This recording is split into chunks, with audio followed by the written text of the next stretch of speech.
During the course of our simulation practice, we faced a lot of difficulties in achieving the stipulated time, which is of 3 minutes, to complete the building of the twin blade model. A lot of researches and different methods were used to identify the reason behind the delay in time. Fishbone or Ishikawa diagram is applied to identify the possible causes for our problem. Brainstorming and open discussion was held among group members, and the causes of the problem were then categorized into manpower, materials, method, and measurement. The first problem that was faced by our group is the uneven number of manpower. This was an issue for us as we only have 9 members and did not know how to divide the number of people equally to take up the roles and the assembler and replenisher to minimize the idle time and achieve the highest throughput efficiency possible.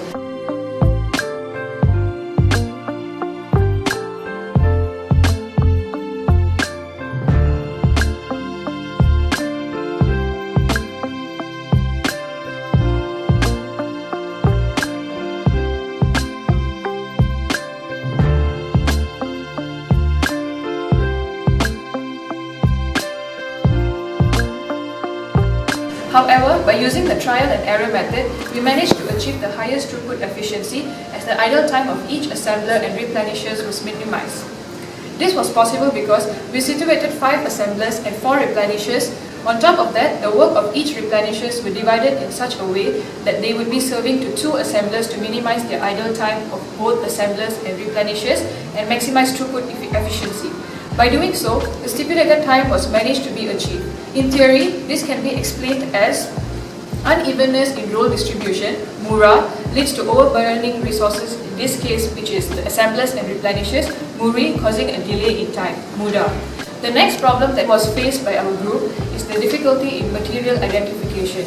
In our initial practices, the delay of time took place because the replenishers found it hard to identify the Lego pieces as they are not familiar with the materials that are needed and were too dependent on the manuals. This made it difficult for the replenishers to find and identify which is relevant and irrelevant to them. To make it easier for the replenishers and to achieve the stipulated time, the 5 S's of lean operations were utilized.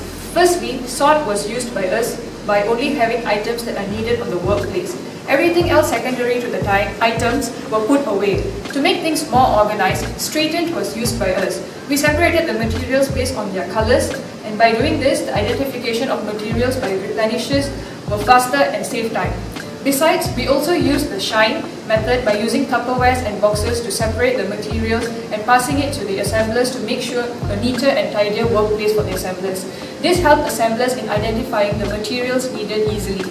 Sustain were then used by us by creating SOPs, which is the standard of procedures for each assemblers and replenishers, so that it will act as a Poka-yoke and reduce human error. And this would allow our method to respond to environmental changes, even if there's a role switching between the replenishers and assemblers. The third problem faced by our group is unsystematic delivery method. In our initial practice, run and deliver method is applied to transfer the replenished materials to assembler station. However, clashing of replenisher constantly encountered by the group and causes delay in delivery time.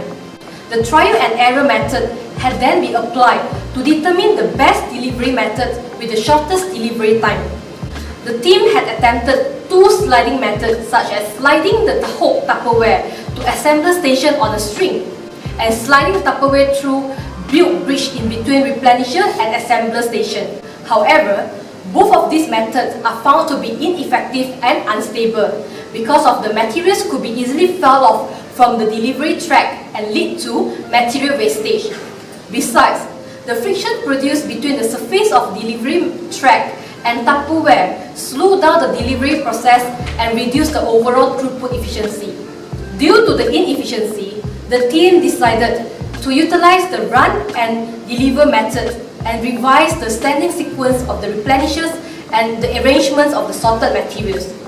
The replenishers are situated in a 2x2 manner to avoid clashings and utilize lean operation. On top of that, our group has also applied Kanban to improve manufacturing efficiency and prevent the excess of inventory at any point of production. The assembler signals replenishes the need to move materials from the supply station to production facilities by using walkie-talkie. The walkie-talkie, a message that signals depletions of inventory. When received, the the replenisher would transport the materials to their respective assemblers. The applications of Kanban also helps us to achieve just in time, as the materials orders from replenisher could be aligned to the production needs effectively and thus reduce inventory costs. Furthermore, replenisher also developed effective handbooks and SOP to eliminate unnecessary tasks and single piece flow. All the mentioned efforts are to ensure systematic worksite is being created and the finished goods is delivered with high quality within the sufficient time. Well, the last problem faced by our group is failure to complete assembling within the stipulated time. Time constraint for practices has been constantly encountered by the group because each of us has academic and other commitments. In order to have sufficient practices, the team members settle whichever tasks that due beforehand and allocate time for practices. The theory that comes in handy with this instance is Total Quality Management, TQM, as this theory emphasizes on every member of staff being committed to maintaining high standards of work in every aspect of the operations. Just as the idiom says, practice makes perfect. After rigorous and continuous training, the replenishers and assemblers have shown drastic improvements as they have mastered the skills due to the experience gained. Apart from that, the assemblers use stopwatch to estimate the time taken for each production system to challenge their best timing so that they will be motivated to do better than their best. And due to that, the stipulated time could be achieved. The distance of 2 meters has applied using measuring tape since the start of the stimulation practice to ensure the operation consistency.